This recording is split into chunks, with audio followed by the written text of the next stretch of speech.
Good morning, students. Good morning, ma'am.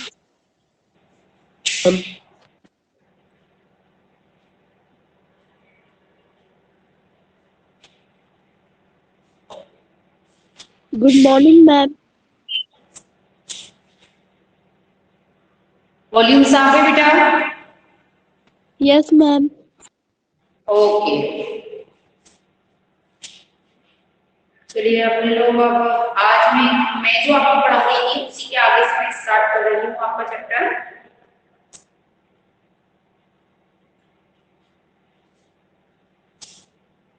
Sir वो भी हाँ चलिए।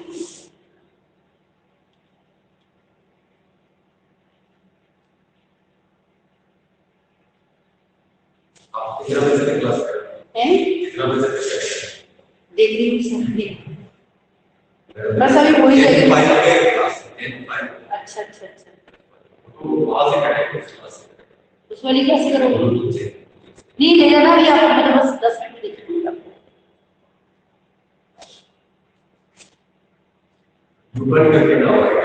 एक मिनट देखती हूँ सर, देखना सर कौन सा है ऊपर?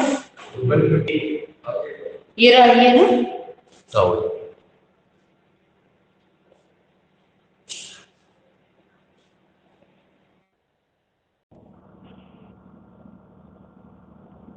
Good morning student.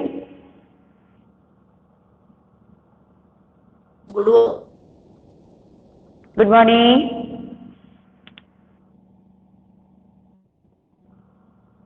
आ रही है ना बेटा आवाज?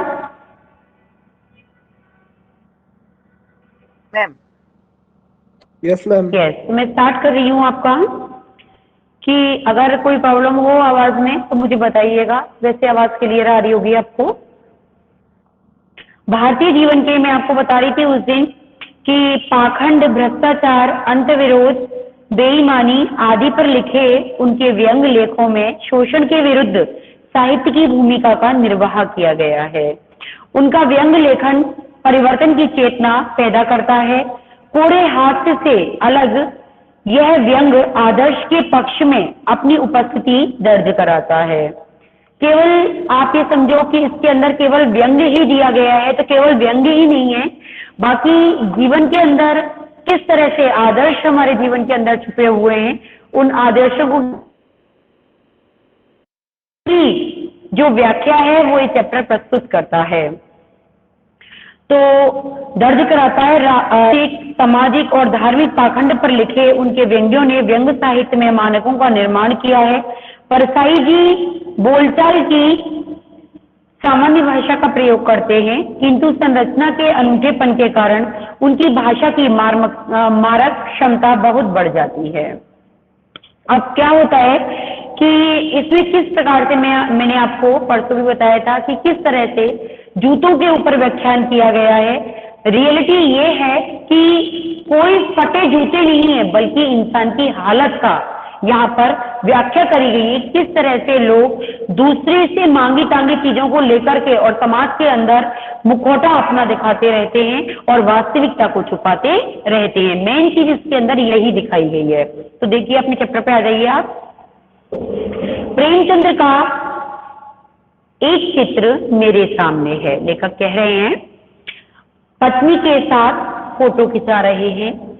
सिर पर प्रेमचंद्र के व्यक्तित्व का वर्णन है जो मैं पढ़ रही हूं अभी आपको, तो आप लोग अच्छे से देख लीजिएगा। इसे व्यक्तित्व है ये उनका पूरा,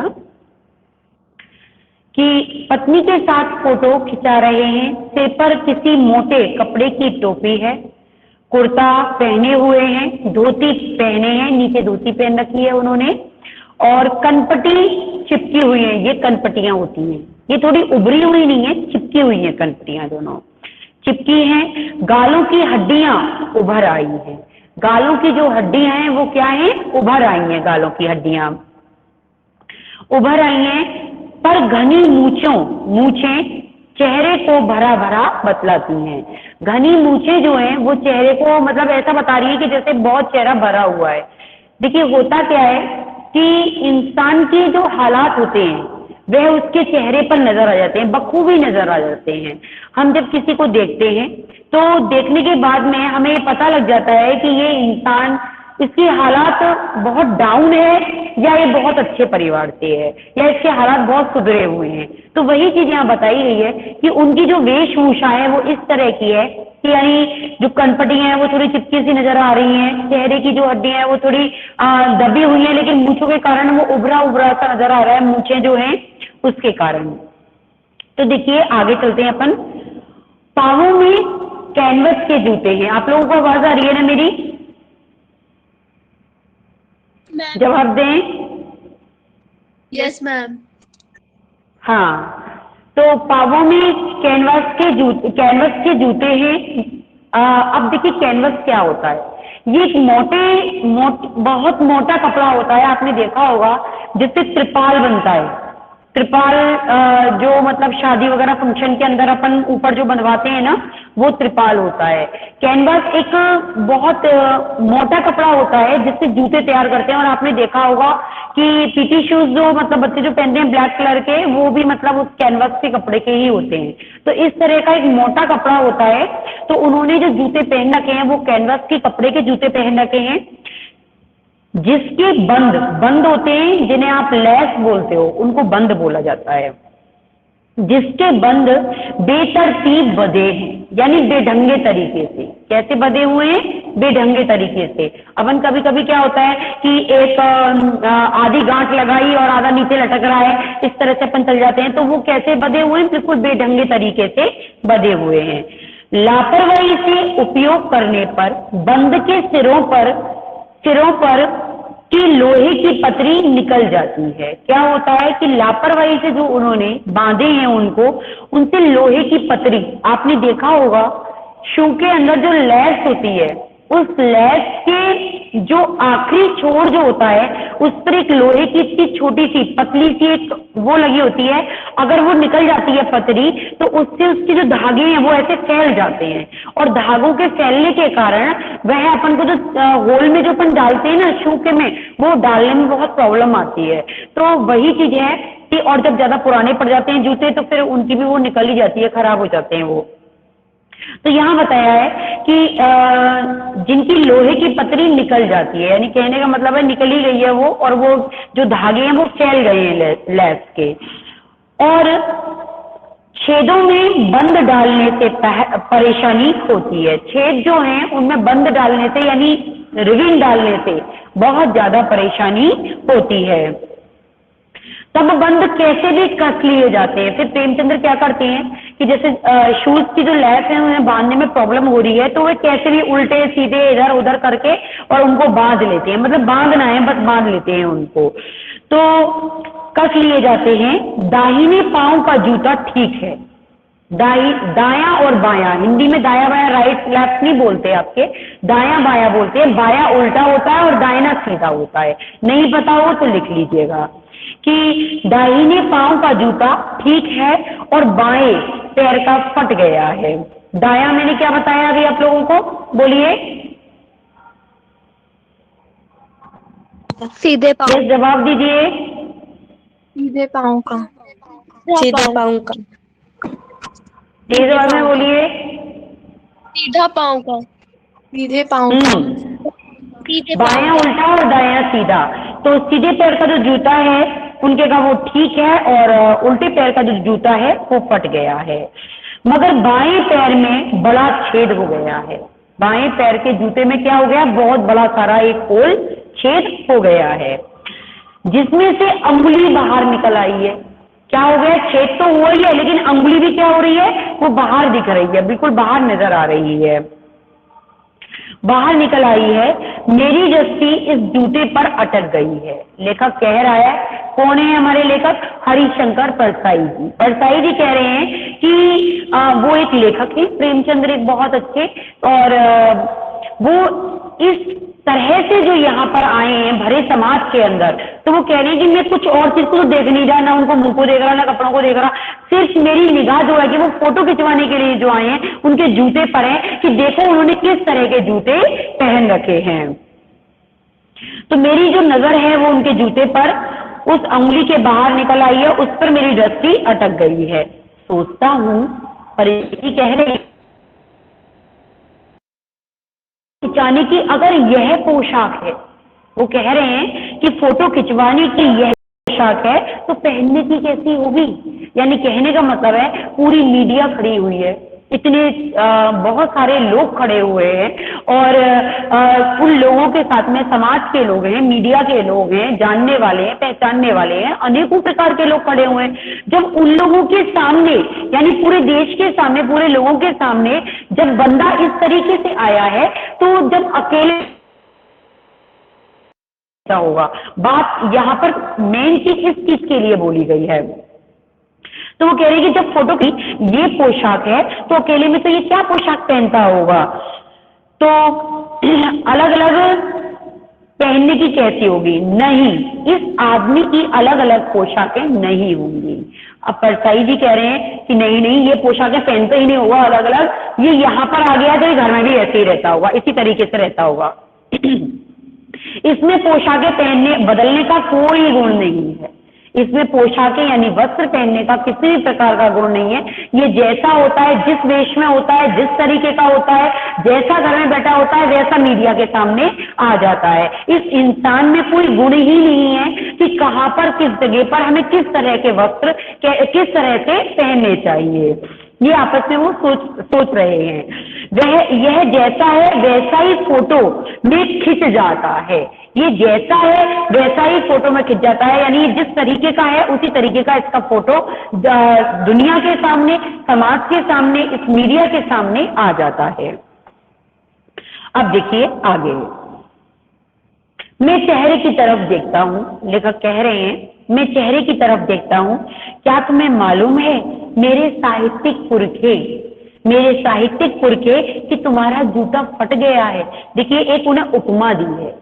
मेरे साहित्यिक पुरखे का मतलब होता है कि साहित्य में निपुण व्यक्ति, साहित्य में जिसने महारत हासिल कर रखा है, साहित्य में जिसने लिखने की योग्यता हासिल कर रखी है, साहित्य में जिसने महारत हासिल कर रखा है, ऐसे अपन कहते हैं ना कि अपने जो पुरखे हैं उनकी संपत्ति पर अपन राज कर रहे हैं या उनके नाम से अपना नाम चल रहा है, तो एक उपमा दे दी है उनको साहित्यिक पुरखे। यानी साहित्य में एक बेजोड़ तुम्हारी कोई मतलब उपमा जितनी करी जाए उतनी कम है, तुम्हारा नाम जितनी प्रशंसा करी जाए तुम्हारे नाम की उतनी कम है। तो बोला जा रहा है कि मेरे साहित्यिक पुरखे कि तुम्हारा जूता फट गया है और अंगुली बाहर दिख रही है, और तुम्हारी जो अंगुली है, तुम्हारे पैर की जो अंगुली है वो बाहर नजर आ रही है। क्या तुम्हें इसका जरा भी एहसास नहीं है कि तुम यहाँ भरे लोगों की भीड़ में किस तरह से, किस हुलिये से फोटो खिंचवाने के लिए यहाँ पर आ गई हो। जरा लज्जा, संकोच या झेप नहीं है तुमको? थोड़ी सी लज्जा यानी शर्म, कि तुम्हें थोड़ी सी शर्म होनी चाहिए थी, थोड़ी सी झेप मन में आनी चाहिए थी, थोड़ा सा तुम्हें अपने मन में संकोच होना चाहिए था कि आखिर इतने सारे लोगों के बीच में तुम्हारी फोटो खिंच रही है, तुम दूसरों के सामने आ रहे हो, अपनी वेशभूषा को तो थोड़ा सा ढंग से बना करके आते, तुम किस तरह से, किस हुलिये से, किस तरह से यहाँ उठ करके आ गए हो। सोच रहे हैं, क्वेश्चन पूछे जा रहे हैं, जवाब मैं देती जा रही हूं आपको। क्या तुम इतना भी नहीं जानते कि धोती को थोड़ा नीचे खिसका लेने से अंगुली ढक सकती है? क्या तुम्हें इतना भी पता नहीं है कि देखो दो मतलब निकल रहे हैं पंक्ति के अंदर, दो मतलब बोल रही है पंक्ति कि लेखक कह रहा है कि देखो प्रेमचंद्र ने, मैंने आपको बताया था कि कुर्ता धोती पहन रखे हैं, और धोती लांग वाली जो धोती होती है, जो पुरुष पहनते हैं लांग वाली धोती, वो लांग वाली धोती पहन रखी है। और लांग वाली धोती का यदि एक पड़ला अपन थोड़ा जिधर से मतलब जूता फट रहा है, यदि अपन उसे थोड़ा सा ढक देंगे तो क्या होगा, हमारा जो हुलिया है वह पब्लिक के सामने हूबहू नहीं होगा।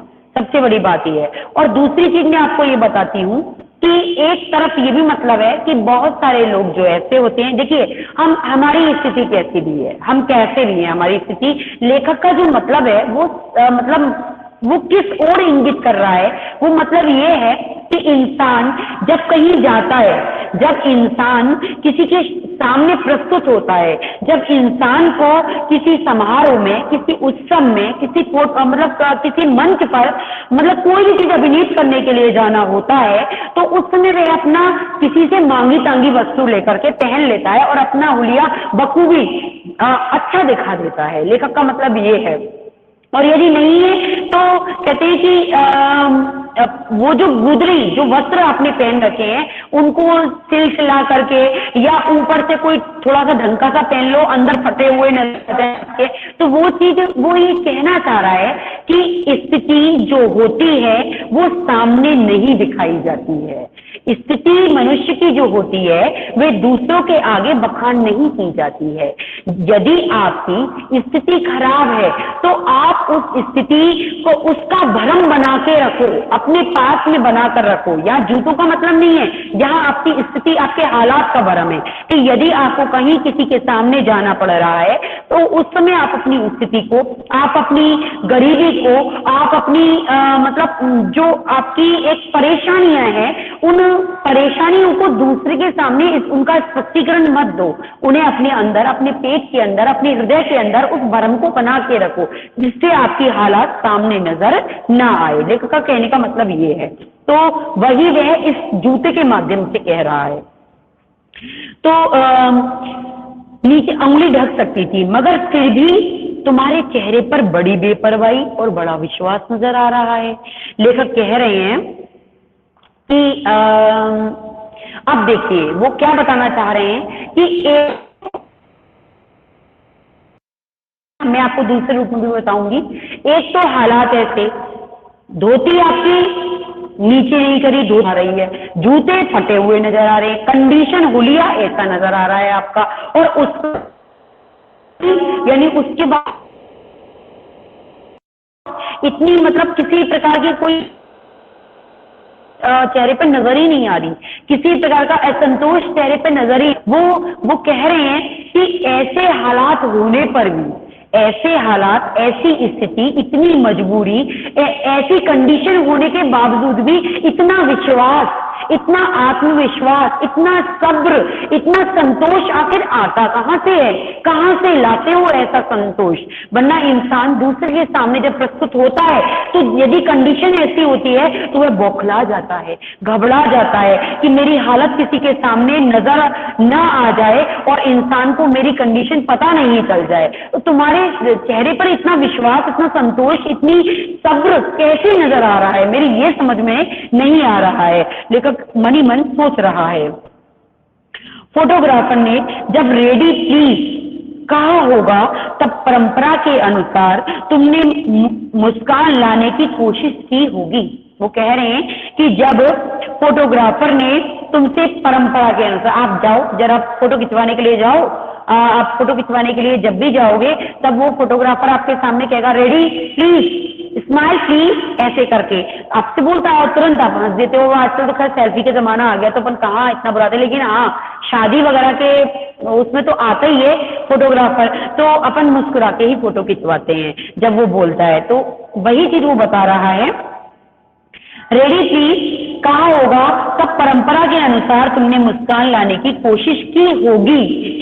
अब यहां तक लगा लीजिए आप, यहां के आगे मैं आपको कल बताऊंगी क्योंकि बैल लग गई, आपका पीरियड पूरा हो गया।